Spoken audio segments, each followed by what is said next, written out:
Hello viewers, আসসালামু আলাইকুম। আজ আমরা দেখাবো ড্রাগন ফল কিভাবে সহজ পদ্ধতিতে কাটা যায়। প্রথমে আপনি একটা চাকু দিয়ে প্রথমে পিছনের অংশটি কেটে নেবেন। সেম একইভাবে সামনের অংশটিও এভাবে কেটে নেবেন। কেটে নেওয়ার পর এই অংশ দুটো আলাদা করে রাখার পর মাঝখানের যে অংশটুকু এটা ঠিক মাঝামাঝি কেটে নেব।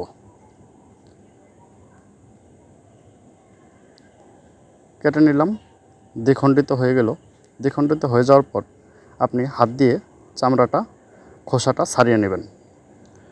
খোসাটা সুন্দরভাবে ছাড়াবেন, স্মুথলি উঠে যাবে। দেখতে পাচ্ছেন খোসাটা উঠে যাচ্ছে। হয়ে গেল এক সাইডে পরিষ্কার। অন্য সাইডের খোসাটাও একইভাবে ছাড়িয়ে নেব। দেখতে পাচ্ছেন অন্য সাইডের খোসাটিও আমি স্মুথলি ছাড়িয়ে নিচ্ছি।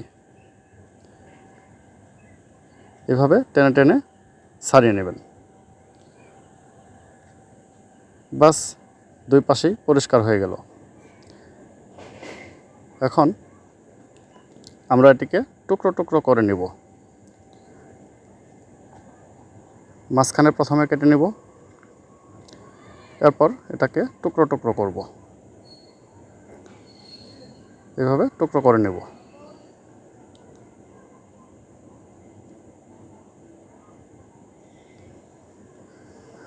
বড় সাইজের ড্রাগন হলে আরও টুকরো বেশি হবে। মাঝারি সাইজের ড্রাগন, তাই টুকরোটি মাঝারি সাইজের করে নিচ্ছি। এভাবে আপনি খুব সহজেই আপনার প্রয়োজনীয় সাইজ মতো আপনি টুকরো করে নিতে পারেন।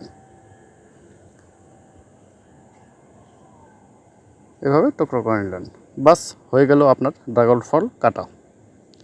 এভাবে অতি সহজেই আপনি ড্রাগন ফল কেটে নিতে পারেন। ড্রাগন ফল কাটার আরও পদ্ধতি রয়েছে, সবচেয়ে সহজ পদ্ধতি এটি। ভিউয়ার্স, এরপরে আপনি কাঁটা চামচ দিয়ে ড্রাগন ফল খেয়ে নেবেন। এই ছিল আজকের ভিডিও। ভিডিওটি ভালো লাগলে লাইক, কমেন্ট, শেয়ার করতে ভুলবেন না। পরবর্তী ভিডিওর নোটিফিকেশন পেতে সাবস্ক্রাইব করে পাশে থাকা বেল আইকনটি অন করে রাখুন। আসসালামু আলাইকুম।